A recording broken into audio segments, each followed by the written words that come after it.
Awesomes? Welcome back to Words to Live Again, where it's all about encouraging, loving, and evolving. It's your girl Leela, and today, let's talk. Today, I have a special guest here at Words to Live Again, none other than my mother, Demecia, aka Ms.Meka. How you doing today? I'm great. Thank you for being here. I'm so excited that you're here. Let's get into the video. Okay, so as you know, here on Words to Live Again, it's all about encouraging, loving, and evolving. I want to ask you a couple of questions. Is that okay? That's fine. All right, so where are you from? I am originally from Stamps, Arkansas. Okay. Southwest corner. Yes. And how was it like growing up in Stamps, Arkansas? Well, I myself got to say it was great. I'm a country girl. Mm-hmm. The old saying, you can take the girl out the country, but you can't take the country out the girl. That's me. Period. Okay, so what about your family? How was that? How are they? My family is great. I love my family. I'm also a family girl. I love my family. Family is very important to me. And when you have a family that you can be together whenever there's a time to be together is awesome, especially during this time in life, because life is short and we never know when someone be called home or their time expires. So right now I want to say, if you got family, love on them, make your differences and love on them. Exactly. I'm glad you said that. Is it okay if I mention, I know you just recently lost a brother of yours. How is that going for you?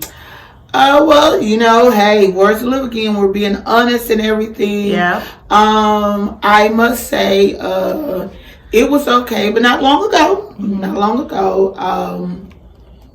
I had a little breakdown and everything. I guess I had suppressed my emotions for a while. I was spiritually up, and everything, but the flesh part was down, but it rose, and so I had a moment where I cried. Yeah. I cried and I cried and I cried because just the realistic thought of my brother being gone, it took a toll on me. Right. But God. Yes, I understand. I'm glad you said that part about you crying, because crying is a way for the soul to be cleansed, and it's a form of healing. And a lot of people are afraid to cry because they feel like it's showing a form of weakness, but in reality, it strengthens you in the long run. So I'm glad to hear you had that moment to have and feel those feelings that you felt. Yes. And I have a question here that was emailed to me by none other than you. And so, what a coincidence that you are the one that's going to be in interview today. But the question was, what is one of the hardest things that has happened to you in your life, and how did you overcome it, if you have overcame it? When I sent you that question, I wouldn't have thought that it would have came up. Look how God worked. He worked real. As in the words of my pastor, suddenly. Okay, period. He worked suddenly. But yes, when I submitted that, there was different reasons or different things that happened in my life that came up. But one of the first things that I thought about was the loss of my father. And I say that because when my father passed away, it was also suddenly, but not suddenly. Let me say that.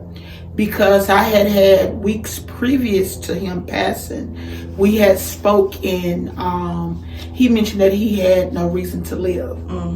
Backstory on that, he had lost his youngest daughter and his father within 9 months.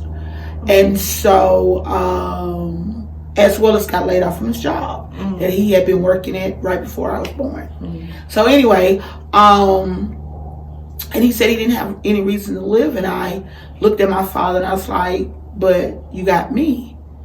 You know, you got other children, you know. And he looked at me and he said, yes, I do. And I love you. He said, but I still don't have a reason to live. So when my father passed, I was upset with my father. I was upset with my father. And anytime I talked about it, I cried. Not cried because he was gone, but I cried because he gave up on life and he didn't have a reason to live. And it actually took me 10 years. Wow, 10 years. 10 years. It's a long time.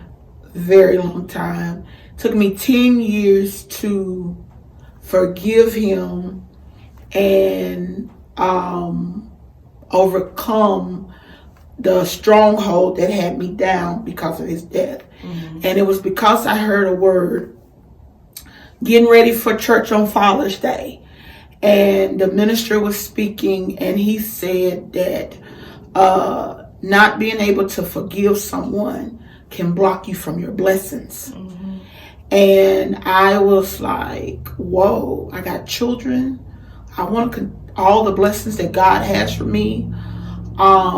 You know, and also he mentioned that, you know, forgiving is not only for the person that hurt you, but for you. Yeah. So that particular Sunday was the Sunday that I cried out. I forgave my father, and I was able to move on. Anytime I talked about it, I was rejoiceful for having the father that I had. Father's Day, I was able to celebrate then, because before then I wouldn't, and everything. So I thank God for giving me that word to hear. Yeah. To be able to forgive him, even though he was long gone. Yeah. But that helped me and that lifted me up that particular moment, that particular season in my life. Man, I understand that can be hard when a person is gone and you still have to find a way to forgive them, knowing that, you know, they may not understand what was said by them, how it affected you because they gone. But to God be the glory that it was able to happen. Last question. What would you say to someone that's watching this, if they're dealing with unforgiveness, or if they're dealing with someone that is gone that they did love when they was alive but felt like, you know, they abandoned them in the process of them passing? What would you say to them? How would you encourage them in a way?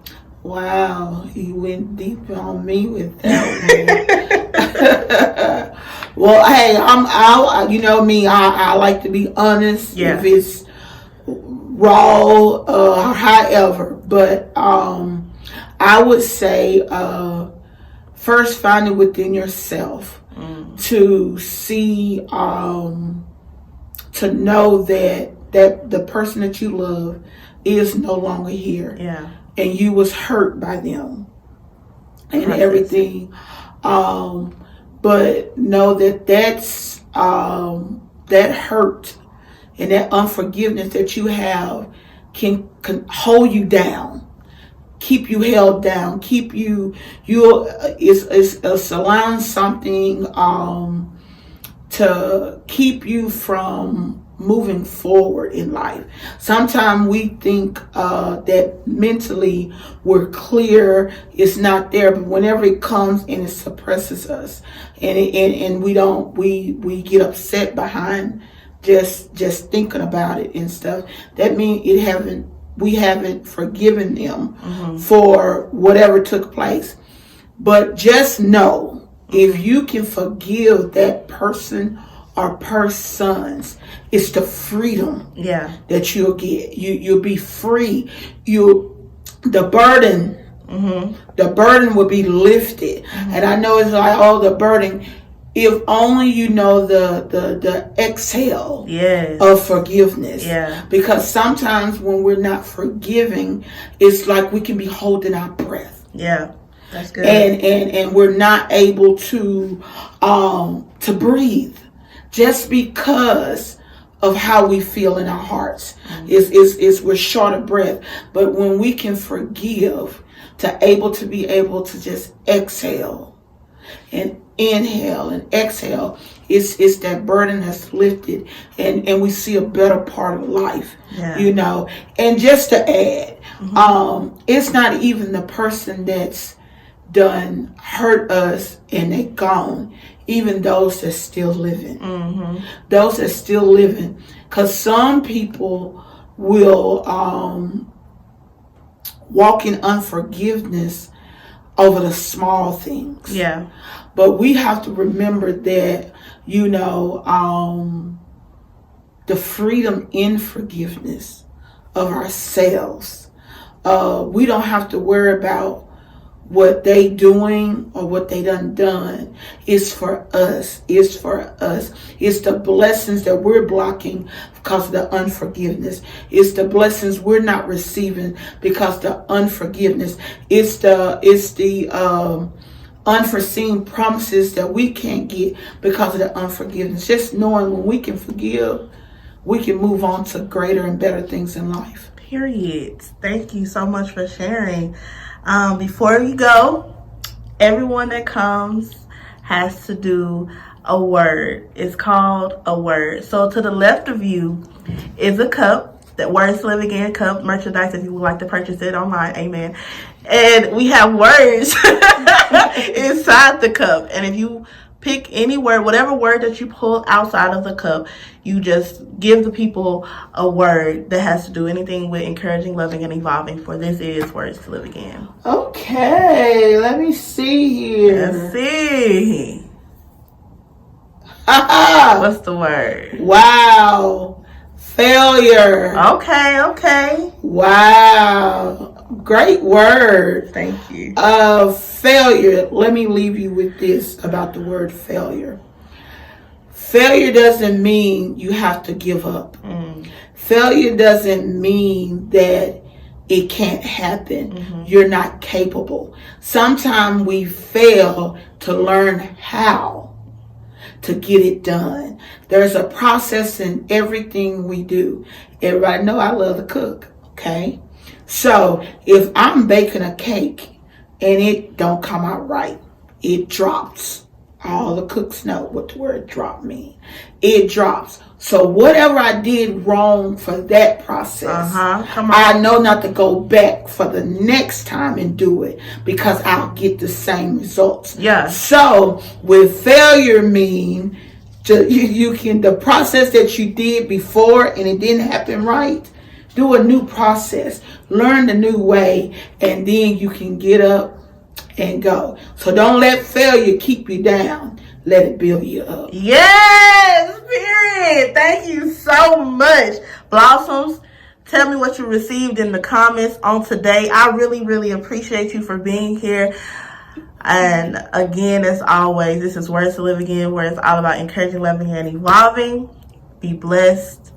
And I love you. Bye. Hey, I'm Demecia. I'm here at Words to Live Again. Don't forget to go like, share, and subscribe. Leave a comment and let us know what you think about it. And I may get to come back.